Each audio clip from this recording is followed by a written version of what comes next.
କରଞ୍ଜ ଏକ ଦ୍ରୁମ ଜାତୀୟ ଉଦ୍ଭିଦ ଭାବେ ଜଣାଶୁଣା। ଏହା ମୁଖ୍ୟତଃ ଜଳବହୁଳ ସ୍ଥାନଗୁଡ଼ିକରେ ଦେଖିବାକୁ ମିଳିଥାଏ।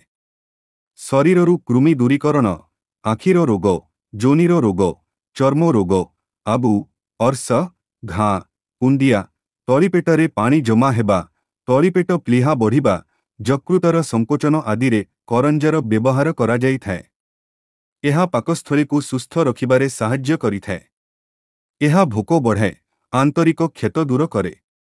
ଦେହରୁ ବିଷ ଓ ବିଜାତୀୟ ଦ୍ରବ୍ୟକୁ ବାହାର କରିବାରେ ଏହାର ଗୁରୁତ୍ୱ ରହିଛି। ହଜମ ପ୍ରକ୍ରିୟା ପାଇଁ ଏହା ବିଶେଷ ସାହାଯ୍ୟ କରିଥାଏ। ପିତ୍ତ ବିକାର ଓ ମଧୁମେହ ପାଇଁ ମଧ୍ୟ କରଞ୍ଜ ବ୍ୟବହାର ହୋଇଥାଏ। ରକ୍ତ ଶୋଧକ, କାନଟନା ନିବାରକ, ପୁରୁଣା ଜ୍ୱର ଓ ହାଇଡ୍ରୋସିଲ ମଧ୍ୟ ଦୂର କରେ ବୋଲି ବିଶ୍ୱାସ ରହିଛି। ଆଣ୍ଠୁଗଣ୍ଠିର ଯନ୍ତ୍ରଣା, ଚର୍ମରେ ଧଳା ଦାଗ, କୁଣ୍ଡିଆ, କୁଷ୍ଠ, ଘାଆ, ମୂତ୍ର ବିକାର, ମୁଣ୍ଡବିନ୍ଧା, ଯକୃତ ପ୍ରଦାହରେ ଏହା ଗୁଣକାରୀ ବୋଲି ବିବେଚନା କରାଯାଇଛି।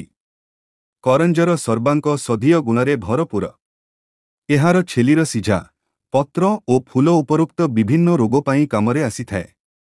କରଞ୍ଜ ତେଲକୁ ମଧ୍ୟ ଲୋକେ ବିଭିନ୍ନ ଚର୍ମ ରୋଗରେ ଓ ଆଣ୍ଠୁଗଣ୍ଠି ବାଟରେ ମାଲିସ କରିବା ପାଇଁ ବ୍ୟବହାର କରିଥାନ୍ତି।